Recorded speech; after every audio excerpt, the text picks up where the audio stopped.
안녕하세요. 결혼 4년차 32살 주부입니다. 결혼 1, 2년 차에 보통 아이가 생기던데 저희 부부는 맞벌이를 하느라고 아이를 조금 늦게 가졌어요. 사실 대출금도 더 갚고 저금 상황도 여유로워졌을 때 아이를 가지려고 조심했는데 아이가 덜컥 들어서 버렸네요. 친정엄마도 시어머니도 이 소식에 엄청 기뻐했어요. 내색은 안 하셨지만 은근 기대를 하고 계셨나 봐요. 특히 시어머니가 더 기뻐하셨습니다. 대를 이을 아들이 태어나니 제사를 이어갈 수 있겠다고요. 제사 이야기가 나와서 말인데 원래 시댁은 결혼 전에는 제사를 따로 지내지 않았어요. 시아버지가 남편이 어릴 적에 일찍 돌아가셨거든요. 그렇게 되면서 자연스럽게 제사가 없어졌다고 하네요. 설령 제사가 있는 집에 시집을 가더라도 저는 제삿날 며느리가 겪는 스트레스 같은 건 사실 걱정도 하지 않았어요. 저희 집도 제사를 지내거든요. 딸만 둘인 저희 집에서 제사는 온 가족이 일을 나누어 하는 행사였어요. 아버지랑 어머니가 아침 일찍부터 음식 준비하시고 저도 도와요. 먼저 결혼한 언니도 형부와 같이 와서 도와주고요. 조금 늦게 오기는 하지만 늦게 온 만큼 제사 준비부터 뒷정리까지 도맡아 하고요. 그만큼 제사는 제가 어릴 때부터 계속 겪어오던 일이었기 때문에 딱히 걱정이 된다거나 하지는 않았어요. 결혼 전에 남편이 우리 집은 제사도 없고 어쩌고 저쩌고 하면서 저보고 시집 잘 오는 거라고 자랑처럼 이야기를 한 적이 있어요. 제사 지내는 게 딱히 어려운 일도 아닌데 제사 없는 집에 시집 온다고 내가 운 좋은 여자라고 생색내면서 자랑까지 할 일인가 생각도 들었습니다. 그런데 남편 말과는 다르게 결혼하고 첫 해에 시어머니께서 이제 며느리도 들어왔으니 제사를 다시 시작해야겠다고 하셨어요. 명절날마다 뭐 조상님들께 크게 하는 게 아니고 돌아가신 시아버지 기일을 챙기고 싶다고 하시면서 제사를 부활시키셨어요. 혼자 사시는 시어머니 집이 작은 편이라서 저희 신혼집에서 제사를 모시겠다는 말을 하실 때는 신경이 쓰이긴 했지만 그래도 얼굴 한번 뵙지 못한 시아버지에게 제가 할 수 있는 며느리의 도리이다 생각하고 넘겼습니다.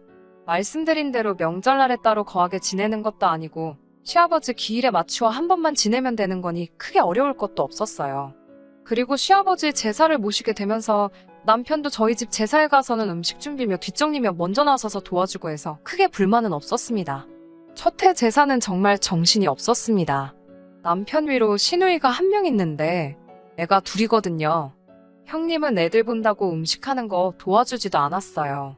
그런데 애들이 집에서 뛰어다니고 시댁 식구들 온다고 청소해놓은 방이며 옷방으로 쓰고 있는 드레스룸까지 들락날락거리면서 아주 말 그대로 개판을 만들어 놓더라고요. 소리도 엄청 지르고 다니고 애 본다고 일도 안 하는 신우와 아주버님은 아주 TV 앞에 앉아서 아이들 그러고 있는 건 신경도 안 쓰고 놀고만 있더라고요. 제사 끝나고 정리할 때 되면 도와줄 생각은 없고 일찍 집으로 가버리고요. 그래서 그 다음에는 그냥 아이들 어린이집 파원하고 제사 준비가 다 끝나면 와달라고 부탁을 했어요. 애들이 좀 뛰어다닐 수도 있는 거지. 뭘 그렇게 예민하냐며 제 말에 나를 세우기는 했는데 정작 화는 그렇게 내놓고 그 다음해에는 정말 준비가 다 끝나고 제사 시작 전에 꼭 맞춰서 도착하고 제사 끝나면 밥만 먹고 돌아가더라고요. 시어머니가 일찍 오셔서 나물이나 탕국 같은 거 하시고 제가 전이랑 나머지를 준비하니까 사실 그렇게 힘든 건 없었어요. 그런데 정말 해도 너무 아무것도 안 하는 신우가 얄미울 지경이었습니다.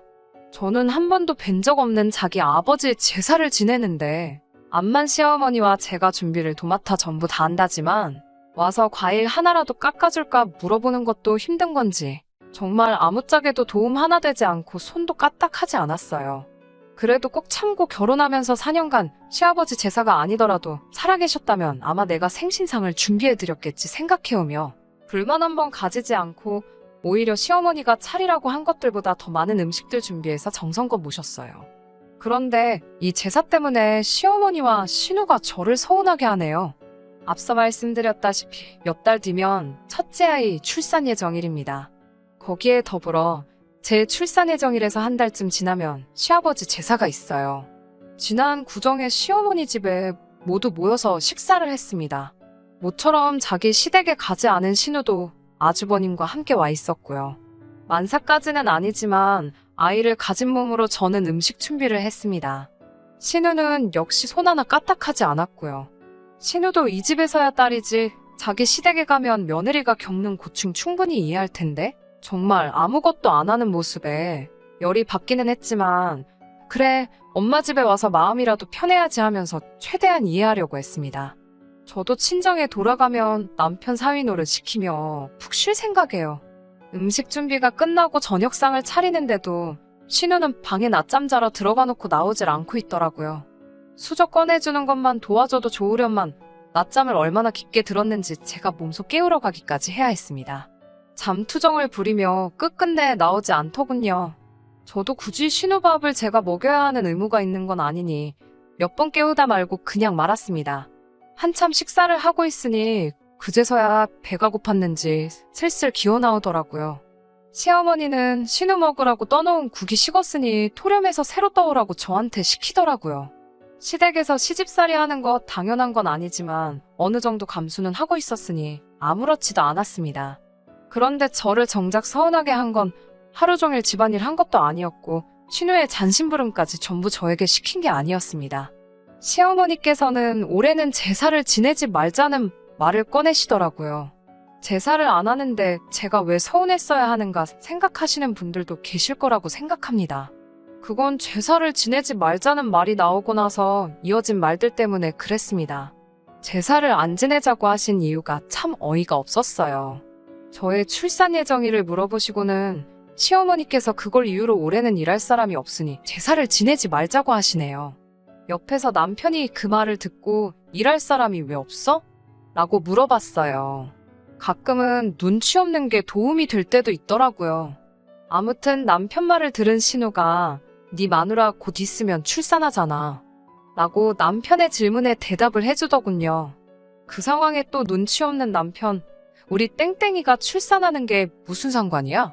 엄마랑 누나가 준비하면 되는 거 아니야? 라고 물어보더라고요. 갑자기 평소에는 눈치라고는 하나도 없던 남편이 천재처럼 보이기 시작했어요. 신우는 남편의 반응에 당황을 하면서 자기가 그걸 어떻게 하냐고 대답하더라고요. 남편이 거기서 눈치 없게 계속 파고들었으면 좋았을 텐데 아쉽게도 더 캐묻지는 않더라고요.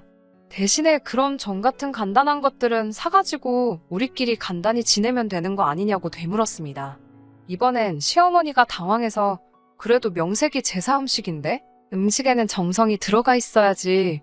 음식 사서 했다가 네 아버지가 오셨다가도 음식 보고 실망해서 왔다가 그냥 가버리겠다는 말로 둘러대시더라고요. 남편은 그 말에 또 그게 무슨 소리냐는 듯이 그러니까 정성이 필요하면 누나하고 엄마가 같이 하면 되는 거 아니야? 하고 되묻더라고요. 남편이 평소 돌아가신 아버지에게 애틋한 마음이 있고 오히려 요 몇 년간 제사 지내면서 참 아버님께 보답하는 것 같아 마음이 좋았었다고 하면서요. 아무튼 남편이 엄마랑 누나가 하면 되는 거 아니냐. 며느리는 어차피 남의 집 딸인데다가 우리 아버지가 땡땡이 얼굴 한번 본 적이 있는 것도 아니고 제가 음식 해주는 거는 결국 아버지한테는 모르는 사람이 해주는 거나 마찬가지 아니냐고 되묻더라고요. 그러면 그냥 밖에서 음식 사다가 하는 거랑은 뭐가 다르냐면서요. 남편의 의외의 질문에 두 사람 다 아무 말도 잊지 못하고 덕분에 신우는 괜히 언성을 높이면서 받아치다 보니 명절자리 분위기도 많이 안 좋아졌어요. 시어머니께서 상황을 수습하신다고 됐다고 싸우지들 말고 올해는 그냥 제사가 없는 걸로 하자고 하더라고요. 그날 집에 돌아가는 길에 남편이 자기 어땠냐고 물어보더라고요. 평소에 눈치도 없고 자기 의견 못 내는 못 믿어온 성격이었는데 그런 남편이 봐도 제가 출산하는 것 때문에 제사를 안 지낸다는 말이 어이없게 들렸나 봐요. 그래서 아무것도 모르는 척 행동해서 두 사람에게 한 방 먹여준 거라고 하네요. 웬일로 남편이 그런 걸로 저를 다 기쁘게 해주더라고요. 고맙다고 말하고 집으로 돌아왔지요. 그날은 그냥 그렇게 넘어가나 했는데 그날 저녁에 신우한테서 전화가 왔습니다. 저한테 올케는 그 상황에 어떻게 아무 말도 안 하고 있을 수 있냐고 자리에서 언성 높아지고 시언니 시어머니가 곤란해하는 상황이면 아무리 출산 예정이라고 겹친다고 해도 적당히 눈치 보다가 네가 알아서 음식 준비 도울 테니 제사를 지내자고 말 한마디 했으면 되는 게 아니냐고 저한테 따지더라고요. 너 때문에 시아버지 제사를 못 모시게 된 거나 다를 바가 없는데 어쩜 그 상황에 미안한 기색도 없이 말 한마디 안 하고 똥 씹은 표정으로 가만히 상황만 지켜볼 수 있느냐고요. 이미 시어머니께서 일할 사람이 없어서 제사를 지내지 말자는 말을 꺼내셨을 때 일할 사람이 없다는 말이 저를 지칭하고 하신 말인 걸 눈치를 채버려서 그때부터 저도 표정 관리를 제대로 못했거든요. 원래 시댁 재산은 며느리가 챙기는 거 몰랐어. 라고 하면서 제가 며느리로서 당연히 해야 할 의무를 안 하는 거라는 식으로 말을 하더라고요. 더 늦기 전에 시어머니께 전화드려서 그냥 제사 음식 준비하겠다고 말씀을 드리라는 식으로 강요를 했습니다. 솔직히 너무 억울하고 화가 났는데 옆에서 신우랑 대화하는 걸 지켜보던 남편이 자기한테 다 생각이 있다고 자기만 믿으라고 하더라고요. 그러고 나서 남편이 전화기를 들어 전화를 건 곳은 신우의 시어머니였습니다. 원래 어려서부터 신우와 아주버님, 남편 이렇게 셋이 한 동네에서 같이 자라왔고 명문대를 나오신 신우의 시어머니는 세 사람을 공부도 봐주며 저희 시어머니와도 가까이 지내셨다 하더라고요. 남편도 그래서 잘 알고 지내던 사이였고요. 거기에 또 배우신 분이라고 우리 시어머니께서는 사돈관계가 되기 전부터도 신우의 시어머니 말이라면 무조건 전적으로 따랐다고 합니다. 애초에 시어머니가 시아버지 돌아가시고부터 제사를 안 지내기 시작한 것도 신우의 시어머니가 그 집에 제사를 없앤 모습을 보고 우리 시어머니도 따라서 없애신 거라고 남편이 설명해 주더라고요. 이제 와서 시아버지 제사를 부활시킨 게 자비를 할 수 있는 며느리인 제가 들어와서 그런 건지 아니면 정말 먼저 떠난 남편 기일을 챙겨주고 싶었던 건지는 모르겠지만 말이에요. 남편은 신우의 시어머니에게 신우가 한 말을 낱낱이 말해주기 시작했습니다. 신우의 시어머니는 특히 시댁 재산은 며느리가 챙기는 거라고 말한 신우의 발언에 몹시 불쾌해하시더라고요. 본인이 시집와서 제사를 없애버린 것도 며느리가 혼자서 제사 준비하는 불공평한 구조가 못마땅해서 없앴던 거라고 하더라고요. 신우는 시어머니 잘 만난 덕분에 원래였다면 1년에 총 19번의 제사를 모셨어야 했는데 시어머니 댁에서부터 그걸 끊어버린 덕분에 1년에 딱 한 번 추석에 조상님께 간단하게 차례드리는 것 말고는 아무것도 하지 않을 수 있던 거였죠. 차례상마저도 대추와 곶감 같은 과일 몇 개, 어포나 육포 하나만 내서 간소하게 차린다고 합니다. 이미 신우가 시집가기 전에 없어진 제사이니 신우는 이 사실을 알지도 못했어요. 아무튼 신우의 시어머니는 남편의 이야기가 끝나자마자 신우를 호출하더라고요. 얼마 지나지 않아 신우가 도착을 하니 거실에 앉아있던 저를 보고 제가 여기 왜 있지? 하는 반응을 보였어요. 신우의 시어머니는 앞뒤 다 잘라먹고 대뜸 올해부터 우리 집도 제사를 부활시키기로 했다고 폭탄 선언을 하셨습니다.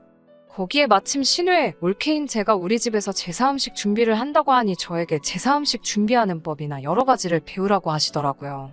신우에게는 시어머니지만 어려서부터 선생님하고도 같은 존재셨으니 그분의 말에 신우는 꼼짝을 못하고 네 하면서 대답만 하고 있더라고요.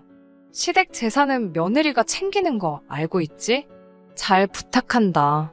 라고 말씀하시고 본가에서는 원래 1년에 총 19번의 제사를 지냈다는 사실을 말해주셨어요.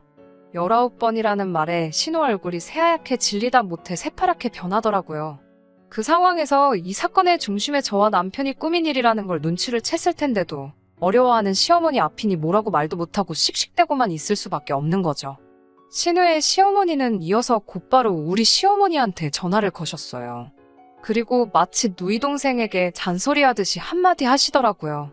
신우의 시어머니 말씀이 아직도 기억에 남네요. 조상 잘 만나서 조상 덕 좀 본 후손들은 제사는 대충 지내고 어디 다 놀러가고 없다고요. 내가 조상 덕 본 것도 없는데 음식 상에다 대고 절한다고 나아지는 것도 없고 괜히 뒷정리하면서 서운하기만 하지 않냐고. 제사가 나쁜 건 아니지만 허례허식 할 필요 없고 조상을 기리는 그 마음만 진실되면 되는 것 아니냐라고 하셨습니다.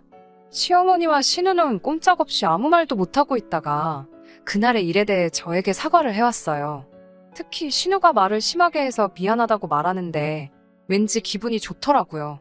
저도 시어머니께 출산이라고 겹치더라도 아버님 기일에 빠지지 않고 저도 도울 수 있을 만큼 도와드리겠다 약속도 했습니다. 그렇게 저희 집 제사소동은 의외의 인물의 개입으로 끝나버리고 말았어요. 남편이 솔직히 못 믿어왔고 결혼 전부터 보여준 엉성한 모습 때문에 혹시나 이런 식의 비슷한 일이 생길 때 저를 위해 목소리를 내준다거나 맞서 싸워줄 거라고는 솔직히 큰 기대도 하지 않았습니다. 그런데 이렇게 계획을 세우고 일사천리 일을 해결하는데 그런 모습이 참 여우 같더라고요. 아무것도 모르는 것 마냥 관심도 전혀 없다는 듯이 행동했지만 말에는 뼈가 있었고 행동에는 해결책이 있었어요. 남편을 정말 다시 봤습니다. 이번 일을 계기로 솔직히 제사를 더 이상 지내지 않는다거나 하는 건 기대도 하지 않습니다.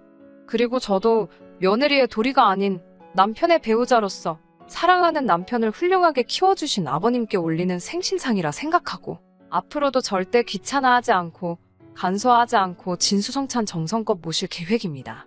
그게 절 위해 싸워 이겨준 남편에 대한 보답이기도 하겠네요. 못 믿어오면서 믿음직스러운 남편과 오래오래 행복할 수 있게 여러분들도 저희 많이 응원해주세요.